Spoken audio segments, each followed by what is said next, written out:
আমার মনে হচ্ছে যে বর্তমানে বাংলাদেশের সংসদে ঐতিহাসিক কুকুর এবং লেজ তত্ত্ব প্রতিষ্ঠিত হয়েছে এবং আমরা সেটার আরেকটা সিম্পটম দেখছি মিস্টার স্বরাষ্ট্রমন্ত্রীর আচরণে ডোনাল্ড ট্রাম্প সিন্ড্রোম সেটিও প্রতিষ্ঠিত হয়েছে।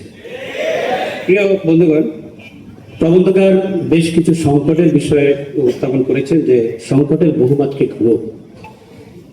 তো এখানে এক নম্বরের সাংবিধানিক ও আইনি সংকটটা তিনি তুলে ধরেছেন এবং বেশ কিছু সংকটের কথা এনেছেন। কিন্তু আমার মনে হয় এই সংকটের পাশাপাশি আমরা একাডেমিক আলোচনার বাইরে যদি যাই, যেহেতু আমরা মাঠের কর্মী, আমরা একটি বড় সংকট দেখতে পাচ্ছি। সেটি হচ্ছে আস্থার সংকট। কেন বলছি?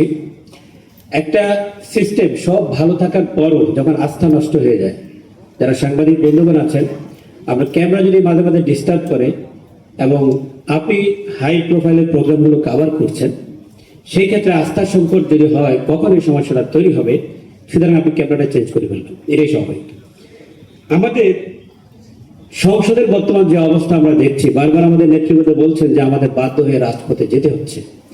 আসলে এই আস্থার সংকট এমন একটা পর্যায়ে চলে গিয়েছে, আমরা কখন বাইপাস করি? একটা সিস্টেম যখন ব্লক হয়ে যায় তখন বাধ্য হয়ে ঝুঁকি নিতে হয়, আমরা তখন বাইপাসে যাই। বাস্তবিক অর্থে আজকে বাংলাদেশের জনগণের যারা গণভোটের পক্ষে রায় দিয়েছেন, বাধ্য হয়ে বাইপাসে যেতে হবে প্রয়োজন হলে। বন্ধুরা আমার, সেই আন্দোলন এবং সংগ্রামের উদাত্ত আহ্বান জানিয়ে আর জনগণকে যেভাবে আন্ডার এস্টিমেট করা হয়েছে, খাটো করা হয়েছে, এর তীব্র নিন্দা এবং প্রতিবাদ জানিয়ে আমার বক্তব্য শেষ করছি।